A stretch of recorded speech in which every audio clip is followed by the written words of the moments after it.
Olá, amados irmãos, graças e paz. Estamos aqui agora para fazer então o apontamento desse livro novamente, o que os presbiterianos inteligentes devem saber. E o capítulo de hoje, eu vou falar o capítulo 17. Estamos no 11º vídeo.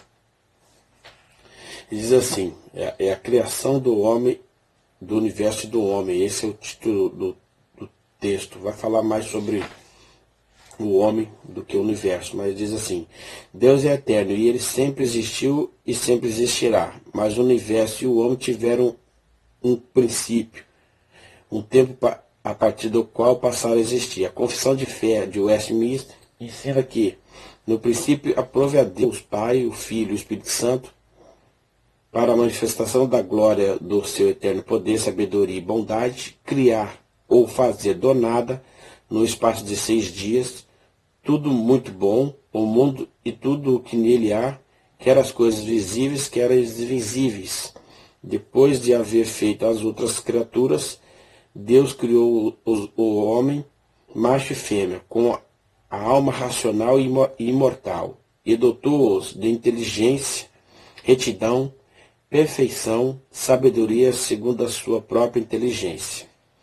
Aí, essa é a introdução do texto. Aí ele vai falar sobre a criação do universo. A Bíblia Sagrada começa com essa solene declaração: no princípio Deus criou o céu e a terra. Gênesis 1:1.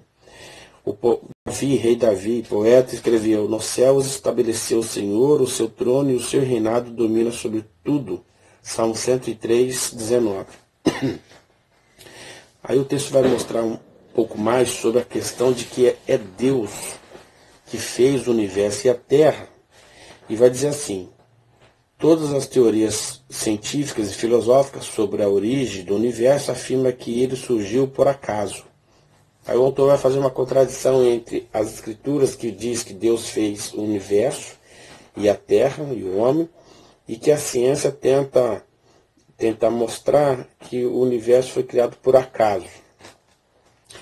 Ele continua dizendo assim: nem a ciência nem a filosofia dispõem de meios para dizer como se originou o universo.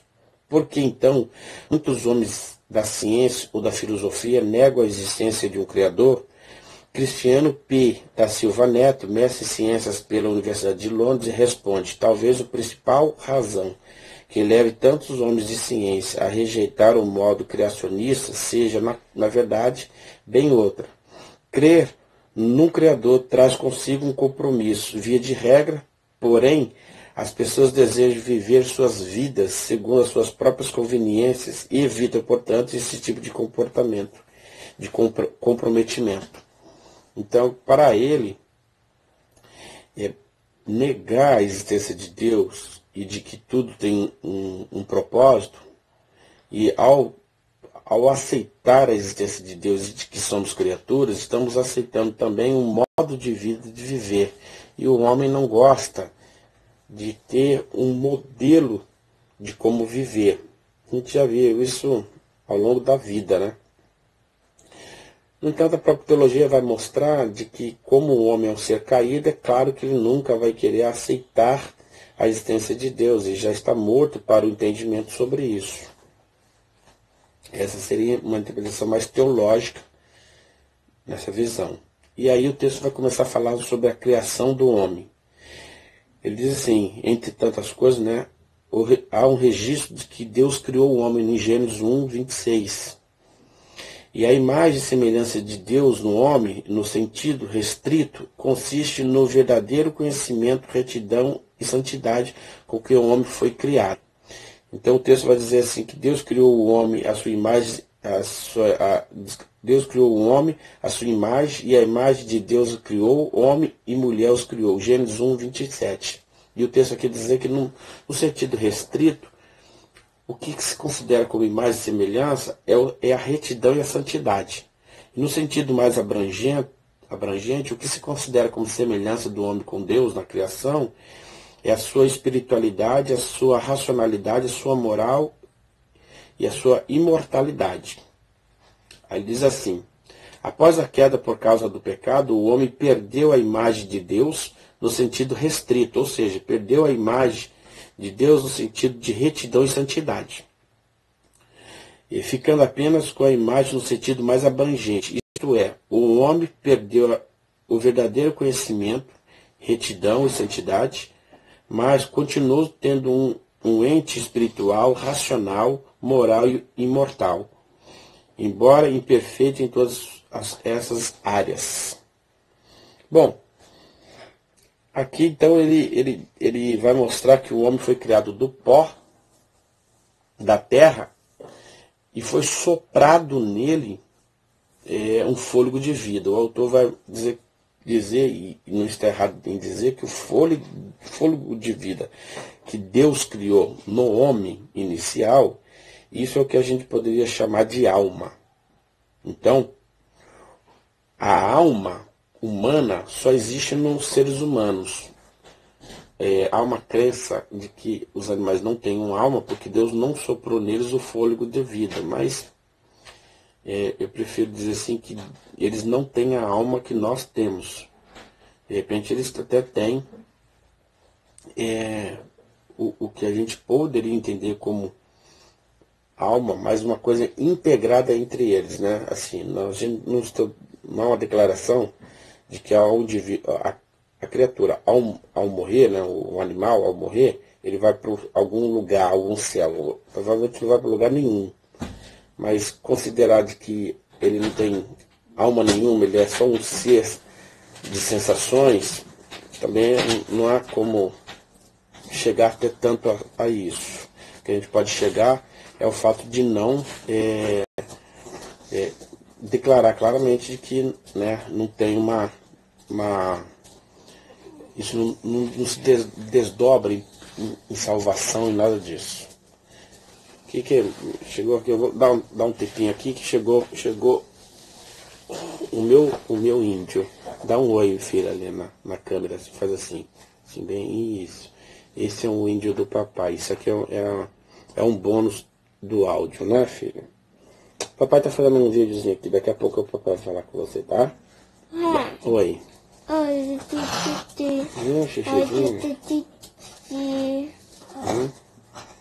Tá, eu já vou lá pegar, tá? Vai lá falar com a mamãe tirar. Fecha a porta pra mim.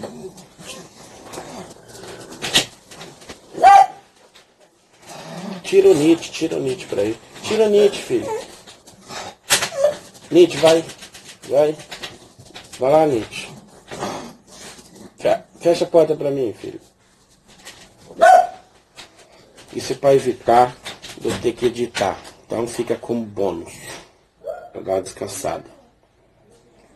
Bom, então, o autor aqui, ele vai falar agora, então, sobre o aspecto de que Deus soprou na narina do homem. Então, vai falar sobre a existência da alma. E aí, o texto vai mostrar sobre dois entendimentos sobre alma e corpo, que é o entendimento do dicotomia, que é crer que o homem tem alma e corpo, e o entendimento da tricotomia, que crê que o homem tem alma, corpo e espírito. O que a gente vai poder pensar aqui é de que há muitas igrejas e confissões que acreditam que o homem é tricotômico, né? Ele é dotado de alma, espírito e corpo. E os dicotomistas acreditam que o homem só tem corpo e alma, o corpo e espírito, é a mesma coisa. Para comprovar a teoria das três partes, muitos teólogos vão pegar textos, por exemplo, como Hebreus, que diz assim, Hebreus 4:12. Hebreus 4:2 não. 1 Tessalonicenses 5:23. O mesmo Deus da paz vos santifique em tudo, e o vosso espírito, alma e corpo sejam conservados integralmente, irrepreensíveis na vinda do nosso Senhor Jesus Cristo. Em outro texto, Hebreus 4:12, diz assim, porque a palavra de Deus é viva e eficaz e mais cortante do que qualquer espada de 2 gumes, e penetra até o ponto de dividir alma e espírito, juntas e medulas, e é apta para discernir os pensamentos, propósitos e corações. Os dicotomistas respondem a esse argumento afirmando que a simples menção dos termos espírito e alma, um ao lado do outro, não prova que segundo as escrituras, são substâncias distintas. De fato não é.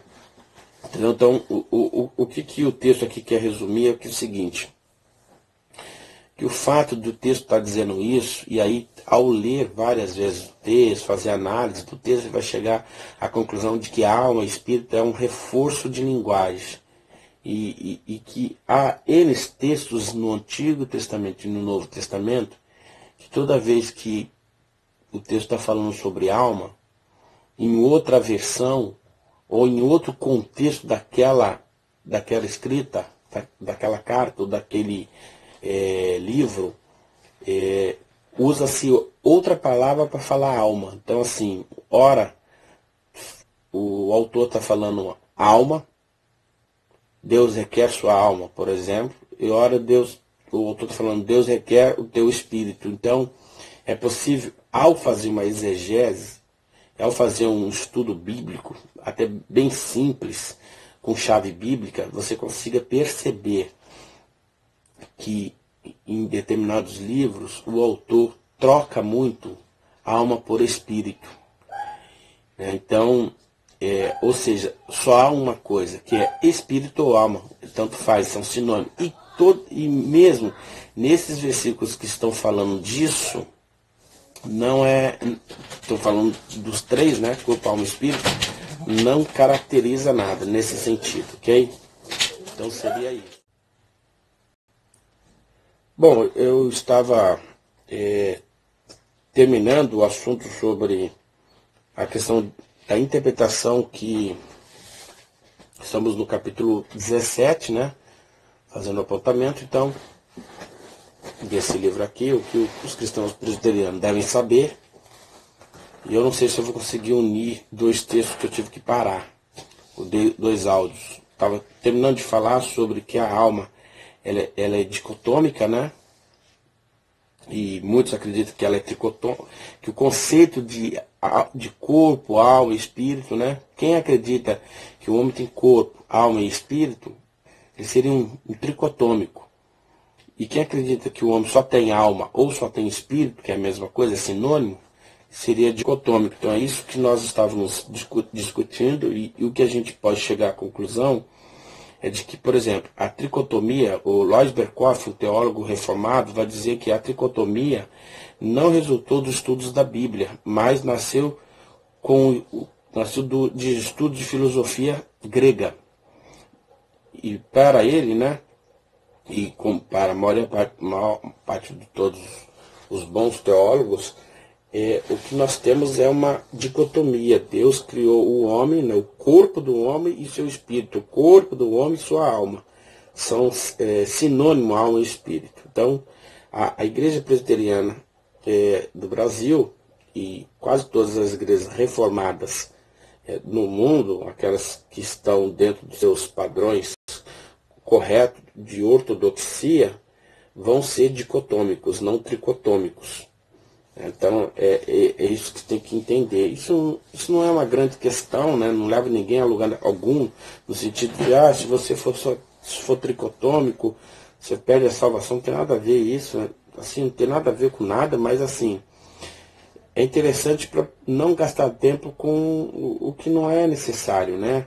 Porque daí as pessoas começam a dizer assim, se nós temos corpo e alma e espírito, o corpo é o que nós somos. A alma é o que Deus requer de nós, e o espírito é a nossa inteligência para conectar o corpo com a alma. Aí começa a viajar mais do que o necessário. Então, e o final do livro vai tentar explicar que se uma vez nós temos uma alma, né? O homem pecou e ao pecar, ele transfere essa culpa para outros. De que modo que ele transfere essa culpa para outros? Se foi Adão que pecou e não eu, de que modo que ele transfere essa culpa? E aí, vai nascer o estudo sobre como Deus faz as almas.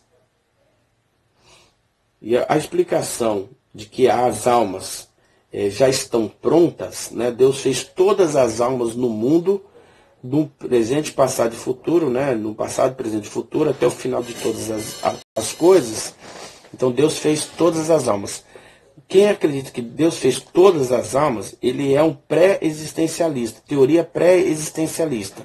Deus fez todas as almas, agora basta um homem se unir uma mulher para que a alma desça à terra, encarne num corpo. Existe a outra teoria que é a teoria criacionista, ou seja, Deus cria uma alma assim que o homem coabita com a mulher. Né? Deus cria naquele momento ali, né, uma outra alma para o indivíduo. E tem a teoria traducionista, traducianista. Afirma que a alma é gerada junto com o corpo e, portanto, é transmitida pelos pais aos filhos. Essa é a visão de que a alma ela é meio que dividida, né? Que é a nossa visão. Em que sentido? Assim que nasce o corpo, já tem uma alma, porque a alma está inserida no corpo, está dentro do corpo, indivisível nesse sentido. Por isso que nós herdamos a herança da pecaminosidade de Adão. Né? E por isso que Jesus não herdou a pecaminosidade de Adão, porque não há aí uma união de dois homens pecadores, e sim apenas o nascimento de Jesus na Virgem Maria, pela operação do Espírito Santo. E por isso Jesus tem duas naturezas e uma pessoa. Então essa que seria, amados, esse texto do capítulo 17. Na criação, então, Deus estabeleceu uma aliança com o homem. Papai. Oi. Eu vou pôr tanto. Eu vou lá pegar, tá? Fecha a porta que eu vou terminar aqui e aí eu vou lá pegar pra você, tá bom? Tá. Bom, então a teoria pré-existencialista, vou voltar um pouquinho, é rejeitada por quase todos os evangélicos. Qual a teoria pré-existencialista? De que todas as almas já estão feitas por Deus, estão lá guardadas em algum lugar no céu, e esperando para descer à terra quando o homem e a mulher têm um relacionamento, e aí sim ela encarna no indivíduo. Essa teoria, ela é hoje propagada só pelos mormons. Ela quase caiu em desuso. A maioria dos evangélicos não pensam assim, graças a Deus que não. A nossa teoria é a teoria traducianista, de que afirma que a alma é gerada junto com o corpo. Então, seria a nossa teoria. E por isso, então, todos pecaram. E todos carecem da graça de Deus.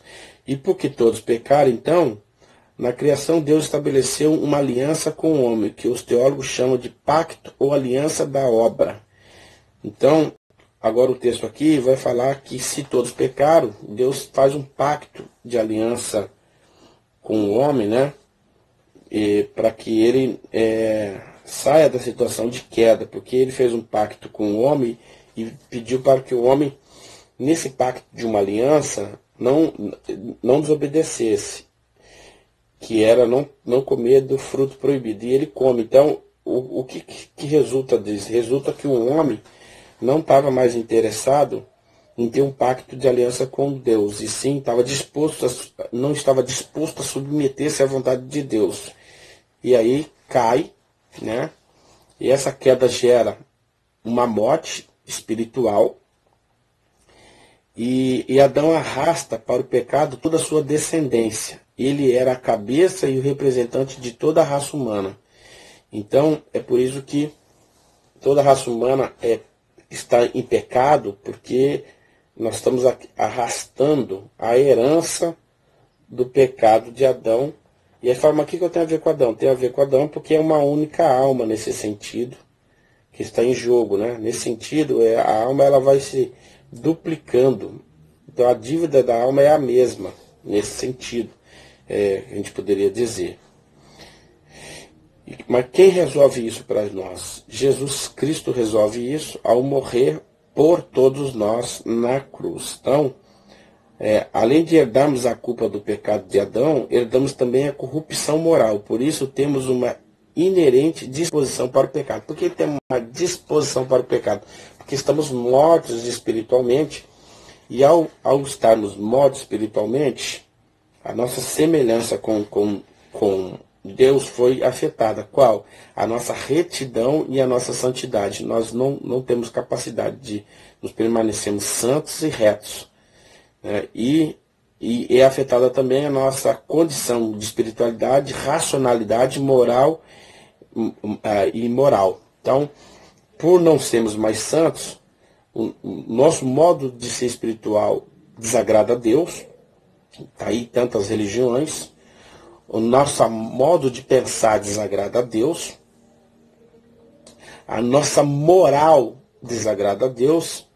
E o nosso destino final não é uma eternidade ao lado de Deus. Então seria isso. E quem resolve isso em nossa vida é que no momento que Adão peca, Deus faz uma promessa para o homem. Gênesis 3:15, que diz assim, Deus lhe fez uma promessa, né, de restauração. O descendente da mulher feriria a cabeça da serpente.